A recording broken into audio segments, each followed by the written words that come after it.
More than anything, I want this particular guy to be held accountable.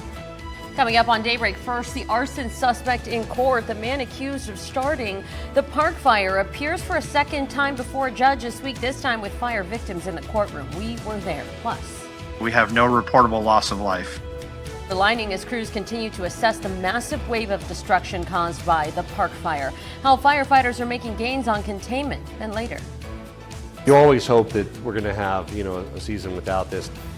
One person is dead as wildfires rage through Colorado, prompting hundreds to evacuate there. How hot weather is affecting the western United States moving into the weekend. It's Friday, August 2nd. Daybreak starts now. Live, local, breaking, news you can trust.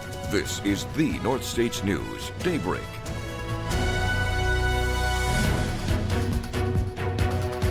Begin this morning with containment gained on the park fire. CAL FIRE's latest update has the blaze mapped at nearly 395,000 acres, but containment now up to 22%. So some good gains since yesterday as crews work tirelessly around the clock to gain containment. This as the flames head toward higher elevation in the Lassen National Forest, forcing officials to reevaluate their tactics and tools. It is 5:01. I'm Nazi Javid. Thank you for choosing Daybreak for your wildfire updates. We'll start with fire weather now, and First Alert forecaster Preston Dunyan. What are the concerns as we start the day? Well, Nazi, we're adding something new into that because, of course, we've seen those winds, those dry, warm conditions kind of building back progressively throughout the week.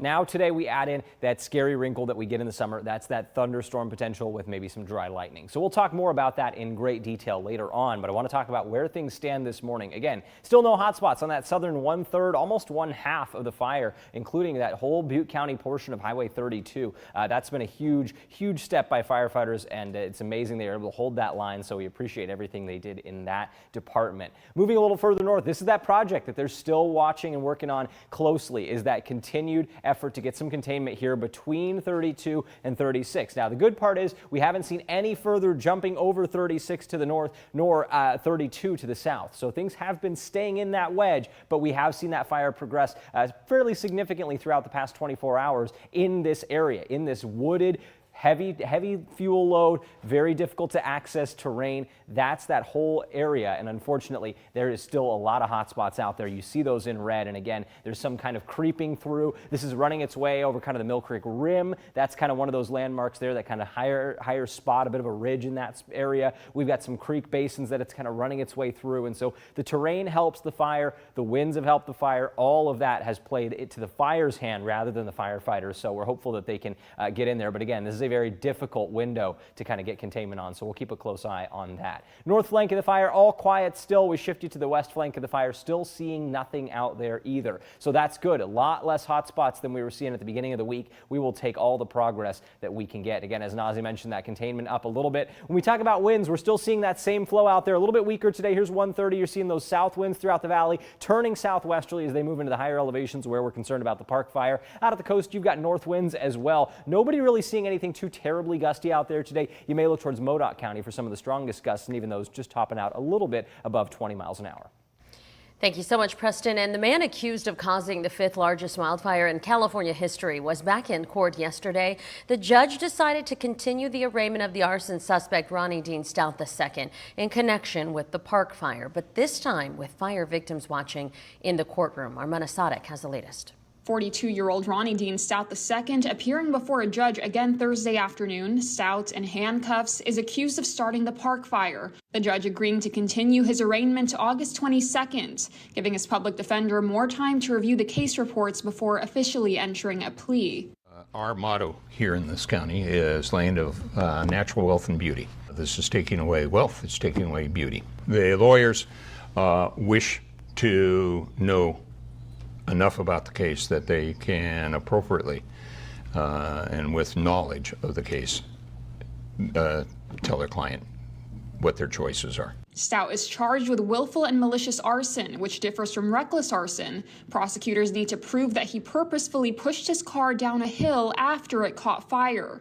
The issue for between the two types of arsons is, did he push the car down, or did the car go down the hill somehow on its own? Lynn Poole was inside the courtroom Thursday, the fire destroying her Forest Ranch home of 12 years last week.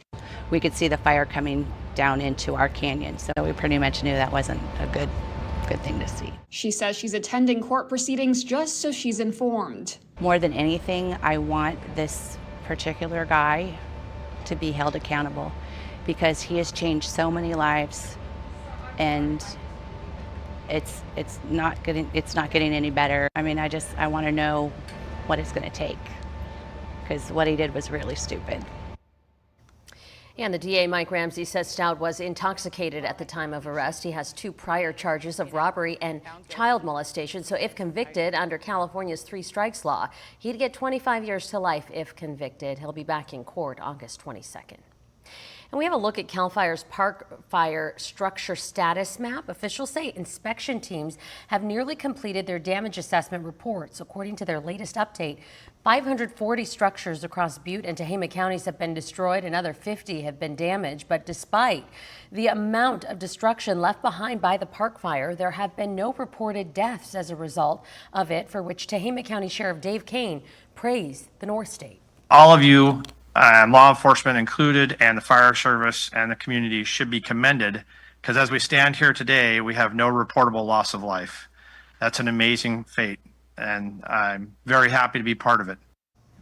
Damage inspections will continue today, and officials update the numbers twice daily. Thousands of people are still displaced because of the park fire. We have a look at Tehama and Shasta County evacuations. As the fire moves to the northeast, several evacuation orders, in both counties have been either downgraded or returned to normal status, including areas in Vina, Dairyville, and the Lake California area. Same goes for evacuations in Butte County. As officials say, the fire danger has greatly decreased since this time last week. People who live in the area of Cohasset Road and west of Cohasset Road are now allowed to return home, but officials ask that you use caution when heading back, as there will be fire personnel still working in the area as possible hazards left behind by the blaze.